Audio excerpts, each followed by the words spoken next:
Bonjour à tous et bienvenue sur YouSchool, c'est Mercotte et aujourd'hui nous allons voir les macarons, tous les petits trucs qui font que vous allez pouvoir les réussir. Alors on commence par quoi? On va donner un petit peu des généralités, d'accord, parce qu'il y a 3 façons de faire des macarons. On peut les faire à la meringue française, mais la recette la plus simple, celle qui donne le meilleur résultat, qui donne du plaisir et qu'on arrive le mieux à réussir, c'est la meringue italienne. On pèse 2 fois des blancs d'œufs, 2 fois la même pesée de blancs d'œufs. okay. On en monte une partie. Pendant qu'on monte les blancs d'œufs, on fait cuire un sirop à, alors ça varie selon les recettes, entre 112 et 120 degrés. Moi, je fais cuire à 118. On va verser délicatement sur les bords de la cuve du robot ce sirop sans le faire éclabousser, parce que si on le fait éclabousser, on va perdre de la quantité, donc ça va modifier la recette. Alors pour les macarons, c'est très bien d'utiliser un colorant en gel ou en poudre. Exclut les colorants liquides. Il y a quand même quelques petites précautions à prendre si on veut optimiser la réussite du macaron. Par exemple, les blancs d'œufs, c'est bien. Alors, il y en a qui réussissent sans les faire vieillir. Mais moi, je préfère, pour mettre toutes les chances de mon côté, les faire vieillir une semaine. C'est-à-dire, je sépare les blancs des jaunes, je les conserve dans une boîte hermétique au réfrigérateur. Par contre, je les ramène à température ambiante la veille. Il faut que tous les éléments soient à la même température. Et les blancs d'œufs ne se travaillent jamais froid. Pour optimiser la réussite, je trouve que... Je peux montrer ça? Bien sûr. J'aime bien utiliser des plaques perforées. L'air va passer plus facilement. Il nous faut aussi des poches à douille.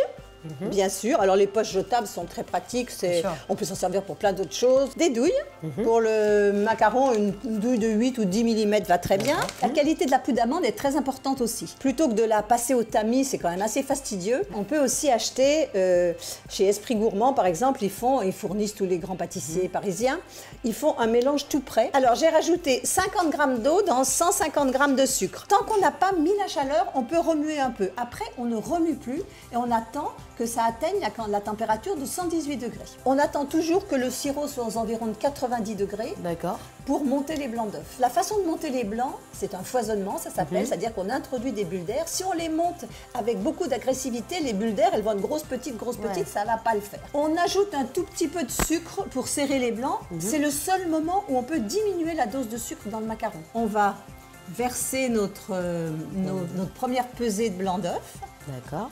Il y en a exactement 57 grammes là.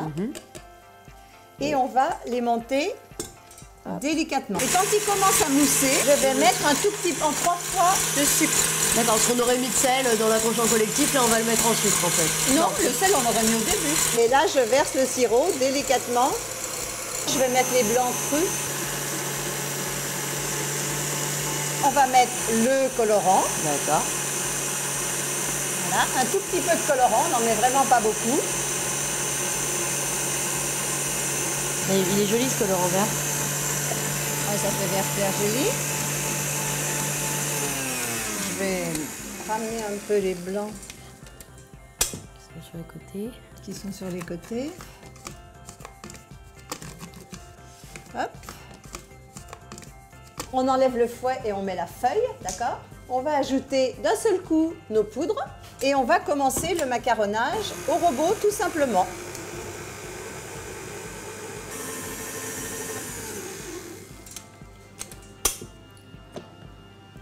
On va voir la consistance. On va terminer le macaronnage à la maryse.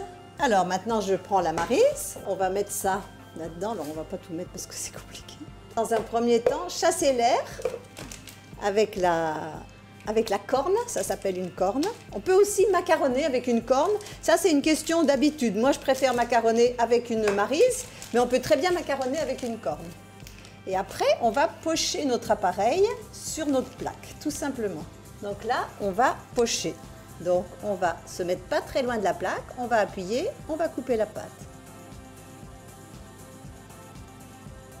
Alors, on les dresse en quinconce, parce qu'ils s'aplatissent un petit peu, donc ça permet qu'ils ne se touchent pas les uns les autres.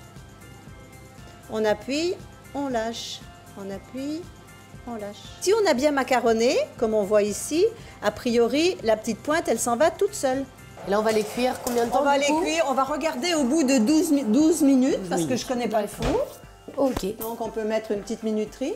C'est bien, au bout de 5 minutes de cuisson, d'entrouvrir le four pour laisser échapper l'humidité résiduelle. Et D'accord. on fait ça 2 ou 3 fois pendant la cuisson. On essaye de prendre ceux qui ont la même taille et après on va les garnir avec la ganache qu'on va faire maintenant. Mais comme ça, ils ont le temps de refroidir pendant qu'on fait ça. Alors là, maintenant, on va se mettre en place pour faire une ganache. Donc, on fait moi, je préfère faire fondre le chocolat au bain-marie, ça va plus vite. On peut le fondre au micro-ondes, mais il faut faire très attention, surtout le chocolat blanc qui a tendance à brûler. Très vite. Donc, au bain-marie, c'est pas plus mal. Donc, on utilise une crème à 35% de matière grasse. Surtout. Oui, c'est très important, une crème fleurette à 35%. On va mettre dedans un petit peu de trimoline ou de miel neutre pour préserver l'onctuosité. Donc environ 5 grammes, ça correspond à ça. Voilà. Et on va faire ça par contre chauffer au micro-ondes. Pendant ce temps, donc notre crème chauffe et notre chocolat fond. Donc là j'ai pris une gousse de vanille de Tahiti. Mais on peut très bien prendre une gousse de vanille Bourbon, elles sont très différentes en parfum. Donc les gousses, on enlève l'extrémité, on va l'ouvrir en deux.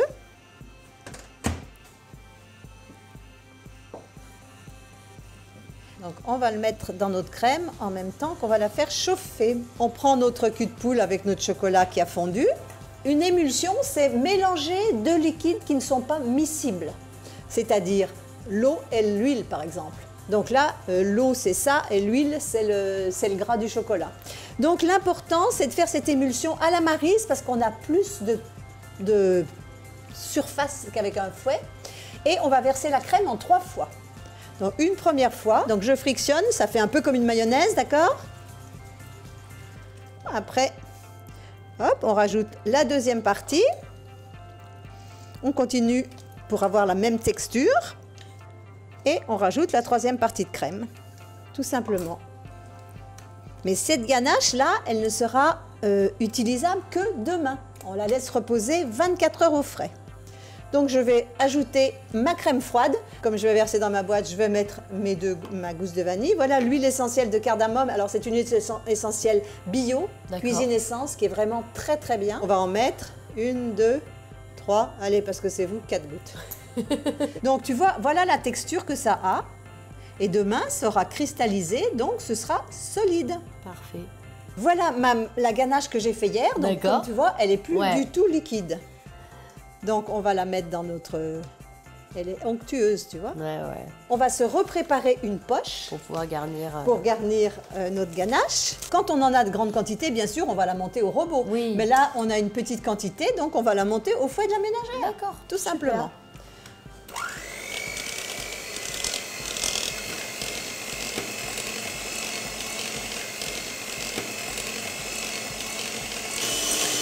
Donc on voit bien que ça fait comme une chantilly.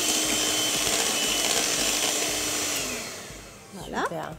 Donc maintenant, on va remplir notre poche. Voilà, donc la ganache montée.